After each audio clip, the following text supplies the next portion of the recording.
So, good morning, students. Again, we are here with the methods to calculate macro distances. So, last time we discussed parallax method to calculate distance of the nearby star from Earth, to calculate diameter of moon.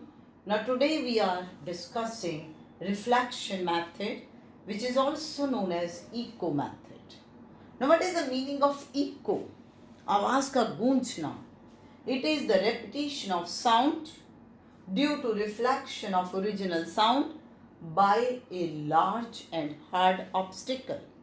जैसे मैं बोल रही हूँ, अब अगर इस room में, ये रूम बहुत बड़ा है, कोई ऑडियंस नहीं है, कोई यहाँ पर किसी तरह की अब्जॉर्प्शन साउंड की नहीं है, तो क्या होगा कि ये साउंड जाकर के जब डिफरेंट ऑब्स्टिकल पे, किसी फिक्स ऑब्स्टिकल पे स्ट्राइक करेगी, वहाँ से वापस जब आएगी तो वो जब सुनाई देगी, एक होगी ओरिजिनल साउंड, एक रिफ्लेक्शन के बाद आई, तो वो जो साउंड है रिफ्लेक्शन के बाद जो आ रही है, that is echo. Now this method, echo method, it is used to calculate distance between two hills. जैसे बेटा हिली एरिया है, यहाँ पर एक ये हिल रही, दूसरी हिल यहाँ पर है और बीच में है खाई. अब सीधा तो भैया हम जा नहीं सकते वहाँ पर. अब मैं ये देखना चाह रही हूँ कि यहाँ से यहाँ तक जो डिस्टेंस है वो कितना है, इसको कैलकुलेट करना है. तो इसके लिए हम कह रहे हैं कि we can use this method. क्या करेंगे? लेट्स से कि यहाँ पर जो पर्सन है उसने की फायरिंग ऑफ अ बुलेट, गोली छोड़ दी. तो जैसे उसने बुलेट फायर की, नेचुरली उस टाइम उसको आवाज़ आ गई. अब वो जो आवाज़ है वो यहाँ पर गई, इस हिल से तक गई ये साउंड, यहाँ से रिफ्लेक्ट होकर के वापस आई. तो that means eco of firing is heard by person after t seconds. Person अपनी जगह पर वहीं खड़ा है, वो कहीं नहीं गया, वो वहीं पर है. तो उसको जो इको सुनाई दी, कितनी देर बाद सुनाई दी? t सेकेंड्स के बाद. ये तो बड़ी सिंपल सी बात है. अब इससे डिस्टेंस कैसे निकलेगा कि अब आप ये देखिए कि if we are considering v as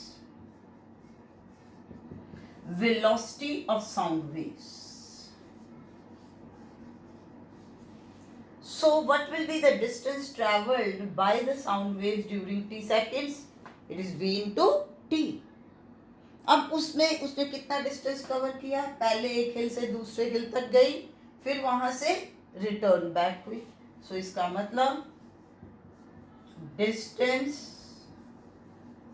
between two hills, आपने v को t से मल्टीप्लाई कर दिया, ये टोटल डिस्टेंस आ गया जो डबल है. सो डिवाइड कर दो 2 से. So this will be the distance between the two hills. It is very simple method कि फायरिंग कर रहा है, उसकी इको सुन रहा है, जितने टाइम के बाद वो सुनाई दी, we know the velocity of sound. तो अब इसमें नॉर्मली हम जो है 340 मीटर पर सेकेंड लेते हैं, because value of velocity of sound at 0 degrees 332 metre per second. तो उससे हमने ये डिस्टेंस जो है हिल्स के बीच में फाइंड आउट कर लिया. और यही जो इको मेथड है, this is also the basis to calculate distance of the aeroplane from the surface of earth, जिसको कि आपने सुना होगा, हम ये भी बोलते हैं रेडार. रेडार बोलते हैं ना, रेडियो डिटेक्शन एंड रेंजिंग. इसमें क्या होता है, इसमें हम क्या कर सकते हैं? To calculate distance of aeroplane from surface of earth. We are taking only the basic principle, मैं बार बार आपको बता रही हूँ। अब यहाँ पर ये स्टेशन है, यहाँ इस स्टेशन के ऊपर ट्रांसमीटर है, इसमें उसने सिग्नल भेजना है। और इस केस में अब ये साउंड वेव्स नहीं चलेंगी भाई, साउंड वेव्स तो डिफ्रैक्ट होकर रास्ते में ख़त्म हो जाएंगी। यहाँ से हम रेडियो वेव भेजेंगे, सिग्नल जो भेजा रेडियो वेव्स की फॉर्म में भेजा। रेडियो वेव्स की क्या वेलोसिटी होती है एयर में, 3 × 10⁻⁸ मीटर पर सेकेंड। अब ये स्पेस में आराम से जाएंगी विदाउट एनी डिफ्रैक्शन। तो यहाँ पर एरोप्लेन है, तो जैसे ही एरोप्लेन के साथ जो कि बहुत ऊंचाई पे है ये स्ट्राइक की, तो वहाँ से रिफ्लेक्ट होकर के वापस आ जाएंगी। तो इसी स्टेशन के ऊपर ये है डिटेक्टर। तो सिग्नल को स्पेस में भेजा और वो सिग्नल कितनी देर के बाद वापस आ रहा है, रिटर्न बैक हो रहा है, ये हमने देख लिया। So now if signal is received back by detector after t seconds, तो what will be distance of aeroplane from earth? T seconds में कितना डिस्टेंस उसने करना है travel, c into T. c here is the velocity of radio waves because it is 3 × 10⁸ metre per second. और इसमें वो कहाँ से कहाँ गई, यहाँ से अर्थ से एरोप्लेन तक, फिर return back I. So that means इसको आप क्या कर दोगे, 2 से डिवाइड कर दोगे। तो इस तरीके से वी कैन डिटर्मिन दिस। और इसमें आगे होता है कि भाई जो इसमें डिटेक्शन, रेंजिंग का मतलब हो गया ना कि डिस्टेंस पता लग गया आपको। अब इसमें फिर आगे सिग्नल होता है, किस तरह का सिग्नल है, वहाँ से ये पता लग जाता है कि whether this is friendly aeroplane और it is the aeroplane launched by any of the enemy. तो उस तरीके से वो आगे आता है। But here our purpose is to calculate the distance, तो वो इस तरीके से होगा। इसी तरह से आप वर्ड सुनते हो sonar. Sonar means sound, navigation and ranging. इसमें क्या है कि आप सी इतना डीप है, अब उसके अंदर जाना है, जब सी के अंदर शिप ने मूव करना है, तो अब मान लो कि उसके अंदर बड़ी बड़ी रॉक्स हों बहुत नीचे, अब पानी के अंदर हैं, वो नज़र तो आ नहीं रही। अब अगर भैया शिप जाकर के उनसे सीधा टकराएगा तो ऑब्वियसली बहुत ज़्यादा नुकसान होगा। तो फिर वो किस तरीके से ये आइडिया लगाते हैं कि क्या कोई यहाँ पर कोई सॉलिड रॉक तो नहीं है, कितनी डेप्थ पे है, अगर है क्या वो यहाँ से सेफ शिप निकल जाएगा। तो उसमें यही चीज़ है कि यहाँ पर हम जो यूज़ करेंगे, we will use ultrasonic waves. Ultrasonic waves, ultrasonic waves are sent deep into the water by the shipman. अब यहाँ पर ये शिप है, शिपमैन ने यहाँ से सिग्नल भेज दिया। Now this signal is in the form of ultrasonic wave. तो मान लो यहाँ पर कोई डीप रॉक है, तो उस डीप रॉक से ये जाकर के अल्ट्रासोनिक वेव्स टकराई और रिफ्लेक्ट होकर के रिटर्न बैक हो गई, तो ये दोबारा रिसीव की गई। तो now T time after which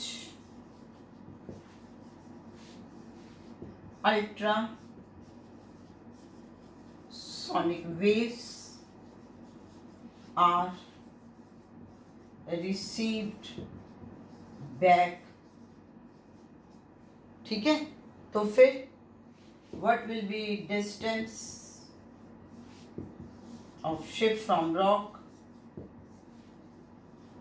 So obviously it will be vt divided by 2. तो इसमें v क्या होगा? v will be the velocity of ultrasonic waves. तो ये इको मैथड जो है इस तरीके से हम इसे यूज कर सकते हैं. अब नाउ नेक्स्ट इज कि जैसे हमने एक लिमिटेशन दी थी कि we can calculate only the distance of nearby star. किस मैथड से? पैरेलैक्स मैथड से. सो नाउ क्वेश्चन अराइजेस कि मान लीजिए मेरे को कोई फार ऑफ स्टार का डिस्टेंस फाइंड आउट करना है, तो फिर कैसे करें? तो उसके लिए we will use intensity method. क्या यूज करेंगे हम? Intensity method. अब इंटेंसिटी मेथड में हम एक पॉइंट लेकर के चलते हैं. क्या?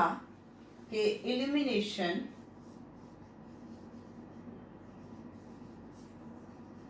at a point is inversely proportional to किसके? Square of distance.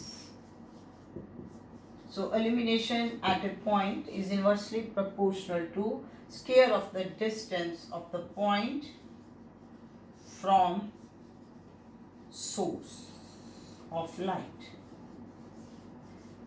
इसका कहने का ये मीनिंग है कि मान लीजिए कोई भी सोर्स ले लो. मान लो कि ये मैंने कैंडल लाइट ही ले ली, तो this is source of light. अब इसकी वजह से रोशनी हो रही है, इल्यूमिनेशन है. मैंने 2 पॉइंट कंसिडर कर लिए, P and Q. P point तक डिस्टेंस है R और Q पॉइंट तक डिस्टेंस 2R है. तो यहाँ पर इल्यूमिनेशन अगर आई है तो यहाँ पर इल्यूमिनेशन I/4 होगी. तो ये है कि इसका जो बेसिक पॉइंट ही है कि illumination at a point is inversely proportional to square of distance of the point from the source of light. और सेकेंड पॉइंट इसके बाद हम ये मान के चलते हैं कि all stars are of equal brightness. अब एकदम आपने कहना कैसे? कोई तो हमें बहुत बड़ा ब्राइट नज़र आता है यहाँ से. अरे इसीलिए ब्राइटनेस हर एक स्टार की आप सेम मान के चलिए, एज्यूम करिए कि होती एक जैसी है. अब वो ज़्यादा ब्राइट नज़र आ रहा है या कम ब्राइट नज़र आ रहा है, वो उसके डिस्टेंस के ऊपर डिपेंड करता है.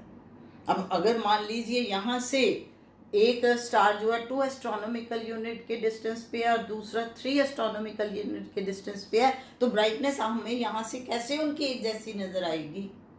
सो इसलिए हम इस पॉइंट को लिखने के बाद क्या कहते हैं कि all the stars are of same brightness. So now photograph of 2 stars, one nearby and other far off.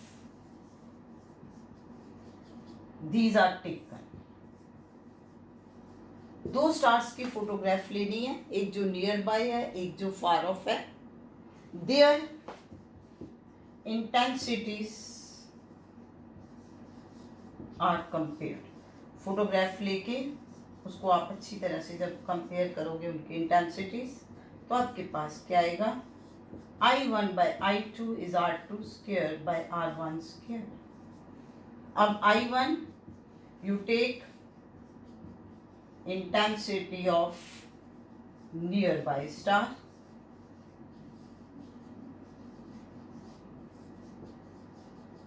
and I2 you consider intensity of far off star.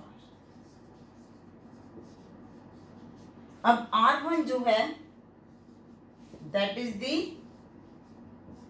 distance of nearby star from earth surface. अर्थ के surface से near by star का distance वो हम दूसरे method से निकाल लेंगे, parallax method से. तो फिर R2 आपके पास क्या बनेगा, R1 into I1 by I2 का under the root. So that means here we can calculate R1 by the parallax method. By comparing intensities of the two and taking square root of that, we can calculate distance of far off star from Earth surface. So these were the methods, reflection method and intensity method, to calculate macro distances.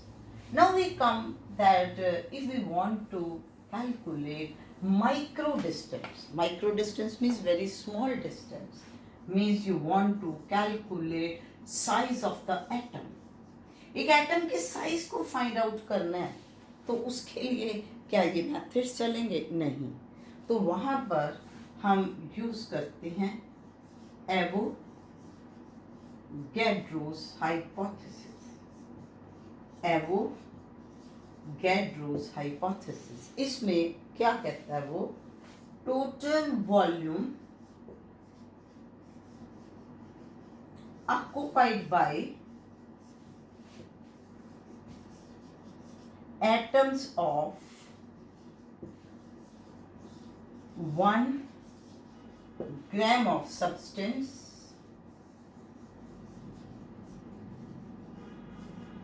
is equal to 2/3 of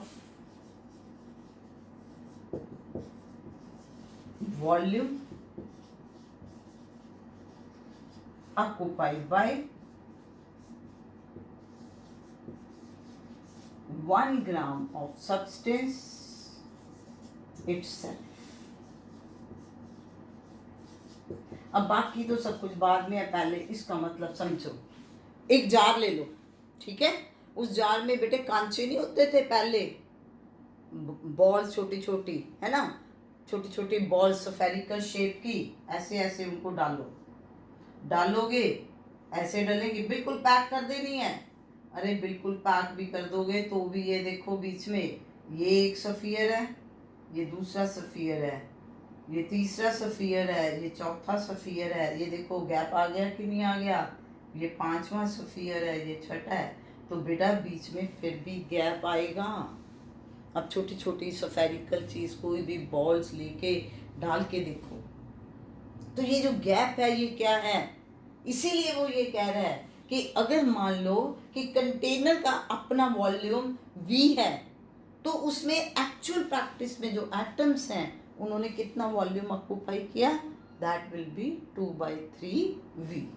अब आपको पता है, if I am taking R as the radius of atom is spherical in shape, तो volume of atom will be given by 4/3 pi r cube। अब एक atom का volume आ गया। अब हमने देखना है कि नंबर ऑफ एटम्स इन 1 ग्राम, वो कैसे आएंगे भाई? That will B Avogadro's number